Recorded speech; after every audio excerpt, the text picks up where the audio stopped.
All right, Facebook, good morning. It's been a fair few weeks since I've done a market commentary. I've been fairly busy, been away, had a week up in the mountains skiing, which was great, and we've finished our last Kickstart event for 2021, and we've actually finished all our live webinars. So we're in the run into Christmas, but I wanted to get a video out this week because we've had a bit of a sell-off. So we'll leave US dollar yen, which you can see on the screen right now. Let's go and have a little look at the indices. So let's go and look at the S&P, see where we are. We're going to take it to a slightly bigger picture view and have a little look at the weekly chart.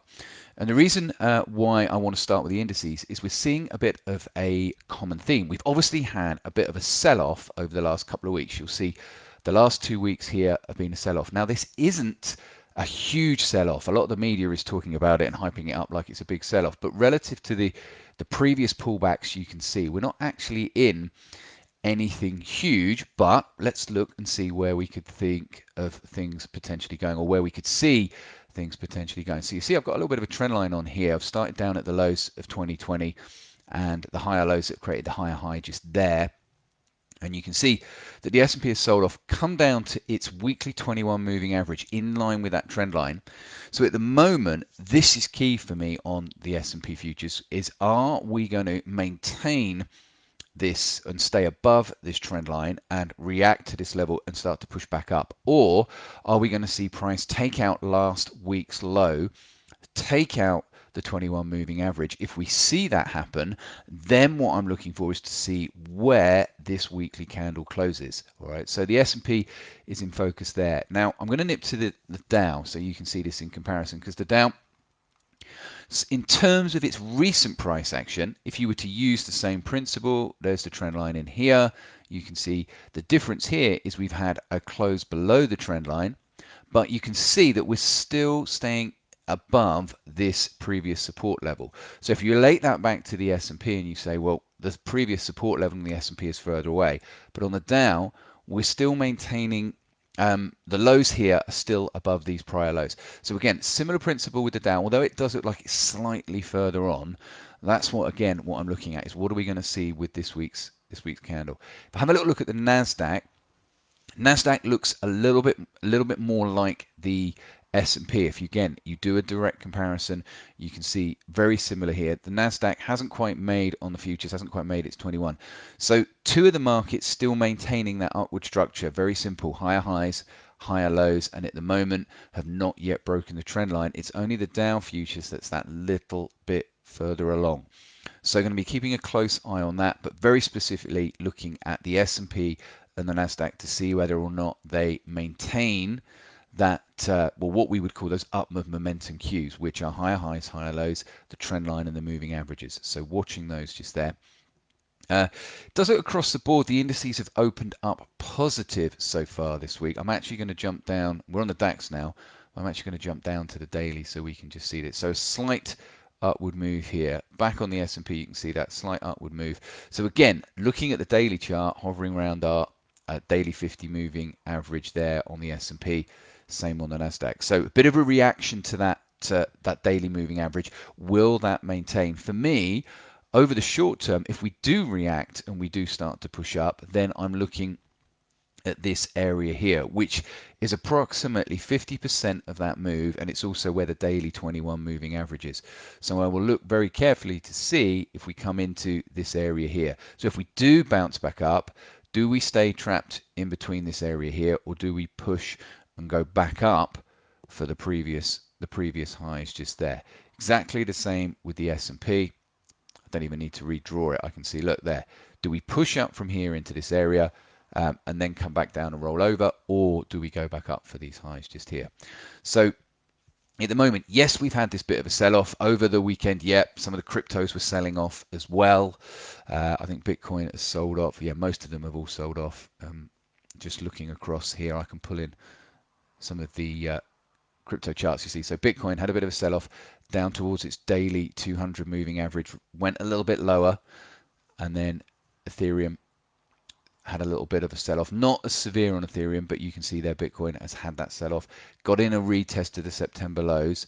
So again, seeing a bit of a sell-off here. Let's look at oil. Oil's had a bit more A little bit more of a bounce. Interestingly with oil, if I go up to the weekly chart on oil, what you'll see is the weekly 50 has come into play. So we've got the prior lows here from August that we have essentially bounced off. I'll just put in a small support line there. So prior lows here that we've bounced off, got a slight close below the weekly 50, but again, still price bit indecisive around this level. So again, got up to, if I go further back, you'll see this here, got up to the 2018 highs, went that little bit higher, and then as you can see, we've had this reaction and we're just hovering around that weekly 50. So oil not really making its mind up where we are here. Very simply with oil, for me to look for any further downside over the medium term, oil would have to take out this support structure you can see here and take out these lows. And then the next area of price action, well, we've got the weekly 200, but the weekly 200 is fairly flat. Then I would be looking a fair distance down in terms of price action. I would then probably have a quick look at the monthly chart. So again, go a little bit higher, see what the monthlies. Yeah, I'd be looking around that monthly 50 mark. So about $56 a barrel on the oil futures, whereas we are currently around the 67 mark. We may bounce from here. We just go from where oil is. Same idea with oil as I was saying with the indices, but on the weekly time frame. If we bounce from here, I will look at this move and say, once we get up to this area here, do we push past that and push past the highs? If we do, I'd feel confident of oil going higher again. If we don't and we stay in this zone, then it's about a retest.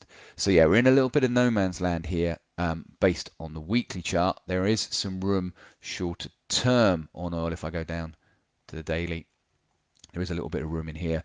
But yeah, are we going to come back up, get a retest of the trend line, that prior trend line, this area that is approximately 50%? Are we going to push past that, get past the highs, or are we going to roll back over? If we come back down and retest these lows, I'd be much more confident of a break to the downside there on oil. If we look at yen, not yen, we'll come back to yen in a second. Let's go and have a little look at euro US dollar here. So let's just go and have a look at euro, see what that's been doing. So we had some nice trades in our trading room on oil, had a nice breakout trade just here. As yet, haven't got our little put of a pullback, but yeah, we had two breakout trades on oil, one here and one here. Not oil, sorry, euro. So two breakout trades, one there and one there. So euro being in this nice downward move. If we look at the weekly chart, let's have a look and see what else is in front of us on euro. Now, on the weekly chart, not a lot of price action support, not a lot of strong areas of support. We got the lows of 2020 down here. So at the moment, on the weekly chart, we're not seeing a lot else. If we go up to the monthly chart, that shows it again. So with euro, for me, it's really down at these 2020 lows. So if price wants to continue down, that would be the next area that I would be looking for a potential reversal. But with that, there's plenty of clean air. If I go back up to the weekly chart, so there's plenty of clean air on a break of the prior lows that you can see here. Plenty of clean air down to those 2020 lows. So if I take that back to the daily, you can see that would give us further breakout and pullback opportunities down towards those lows. So if I just take that out and pop those lows in there, I wouldn't necessarily trade it all the way down to the lows because you have got a bit of a cluster of price action there, but certainly there is a clean air gap between the prior lows at 1118 and then down to there where we've got that level at 1065 down at that level there. So plenty of room for more downside on euro. Yen, I'm just going to go on to yen because that's what we were on when we first came in. We've had this retest of the high, so I'm going to go up to the weekly chart here. So we've had this retest of the 2018 highs you can see here, and that gave us a nice reversal opportunity, but we haven't really pushed off of that level and had a retest of the weekly 21 and these prior highs. So again, caught in a little bit of indecision here, but what you'll notice is yen has had this trend line break. So again, similar principle, looking to see if yen gets into this area here. If it does, and it breaks that, then I'd be looking for a retest of the resistance and possibly the new highs. If it doesn't and rolls over, then there is more potential downside in and around this level here, these lows, and the daily 200 just in there. So again, at the moment, yen caught in a little bit of no man's land, but we'll see what the price action does, whether it comes back up to here. Well, that gives us an entry option for one of our specific trendline break strategies. If we then roll over, we've got further entry option down here. All right. So let's see what happens after this little bit of a sell-off this week. As I've said, the indices have opened up as of this morning, and I will get another market commentary out to you this time next week. So trade safe, and I'll catch up with you again soon.